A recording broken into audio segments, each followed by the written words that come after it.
Welcome, guys, John's Football Channel. This is your post review to Sunderland to Chelsea 1. What a shocker of a game. What a disappointing result from us. Let's get into this post review.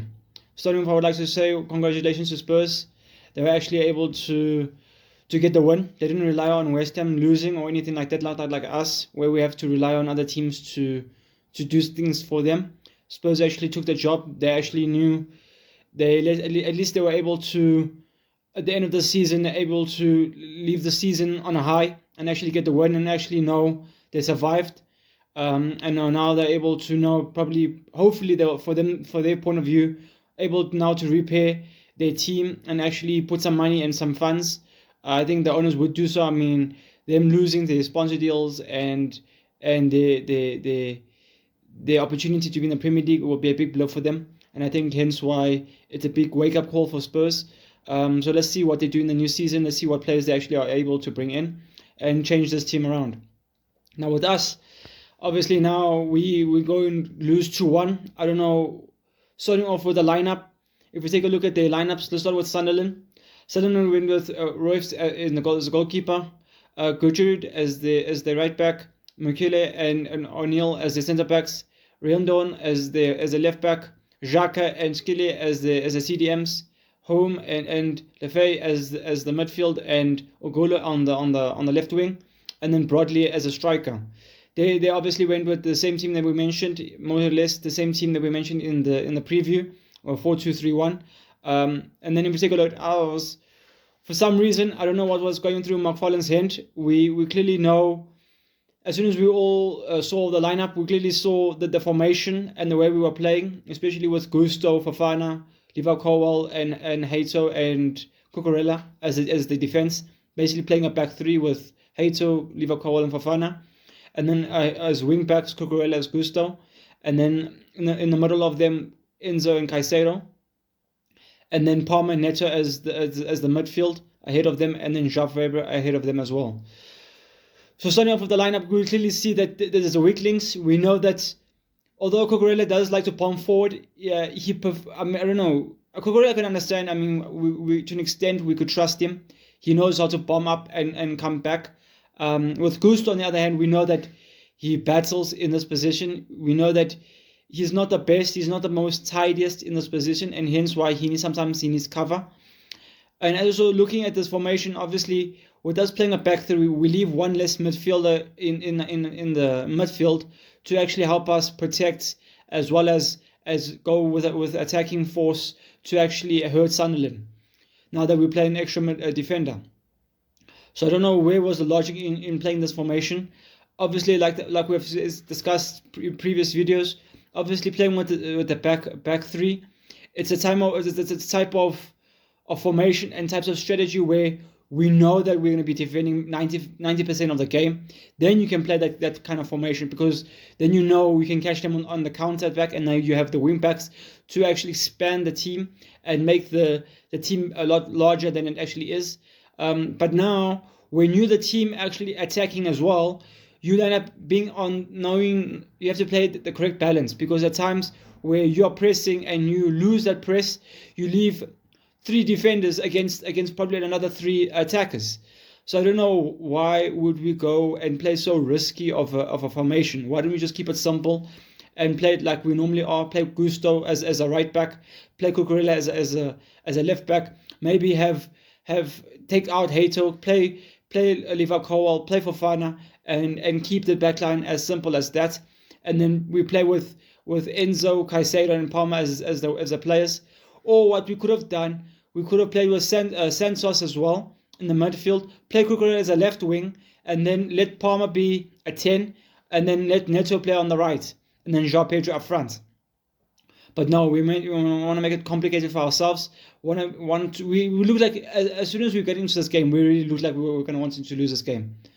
If we want to lose the game, let's lose again then. What was the point of us actually going into this game and actually losing 2-0 in the game, and then after this coming back and trying to fight and try to pretend like we actually want to win this game? Like, no, lose it. Let's lose 2-0.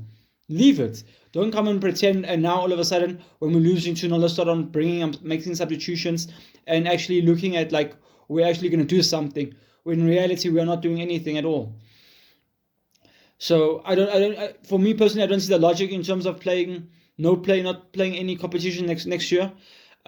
Maybe it's from the board, maybe it's from Xavi to have an opportunity for us to actually go for guaranteed Champions League playoff. I don't understand. We could have easily done that with either going through the Europa League spot where we win the Europa League, or we go do it as the normal route when we qualify for top 4.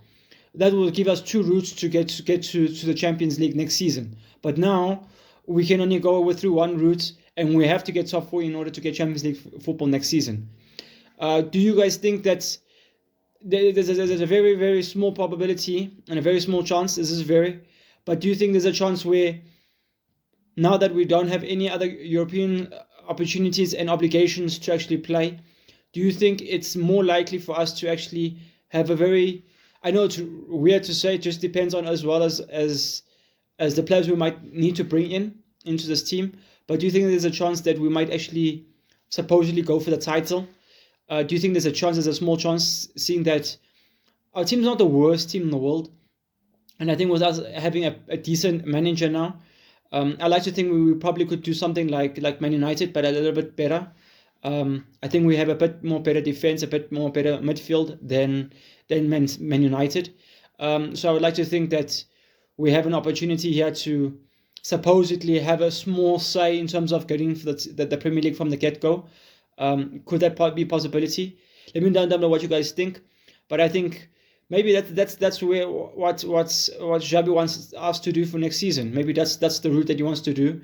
Maybe he wants us to have an opportunity that we, throughout a week, we're able to prepare correctly and actually be ready for the weekend and actually get the results like that. Let me know below what you guys think. But yeah, this game was very disappointing. I think from the radio halftime, I think we were all looking at substitutions from McFarlane to actually maybe take off Gusto and actually bring on Reece James or something like that, and maybe take off one of the defenders and actually play a back 4. Then it was also surprising to see where Wesley Fofana gets a second yellow card and ends up getting sent off. It was nice to see. Although there was no point in it, but it was nice to see that we're able to actually fight with a red card. I think maybe we've had quite a bit of experience this season in terms of red cards, so maybe hence why we know a thing or two to actually get a red card now. Maybe I suppose that's the only reason why we're actually able to do so well, and it didn't look like we were a man down going into the later stages of this game. Towards around the 60th, 70th minute, 80th, 90th minute, we didn't look like we were actually a man down. Those opportunities where they actually were nearly going to score, but apart from that, we were also trying here and there to actually oppose a threat, although they had better opportunities than us. But yeah, that is the game. That's how it is. Very, very disappointing from us.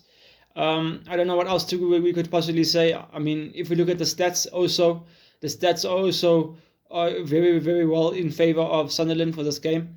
I mean, they had 21 shots in the whole game. Out of the six shots on target, we only had 3. We only had 8 in total. So they definitely went through us, and this scoreline could have easily been maybe 4. I think 3 to 4 goals. They could have easily scored 2 goals in this game.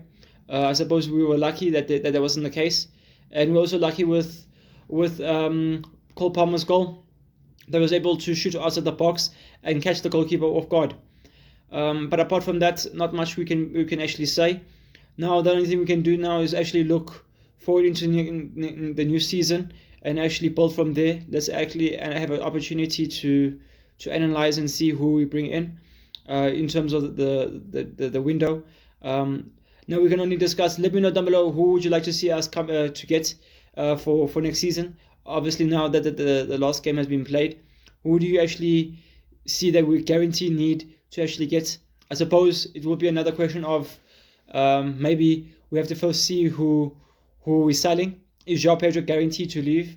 Is Cucurella actually leaving, and Enzo as well? Or is it just speculation? We'll soon see, and actually see who comes in for them. But yeah, guys, this is my post review of the game. We finished 10th. Sunderland finished in the Europa League spot. Brighton gets a Conference League.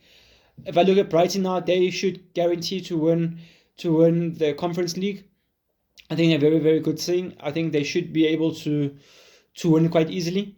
And then yeah, luckily to Spurs to actually stay in the league. But apart from that, not much we can actually say. We knew that the top 4 was cemented already going into this game. So guys, this is my post review. Let me know down below what you guys think. Please like, comment, subscribe to this game, and peace.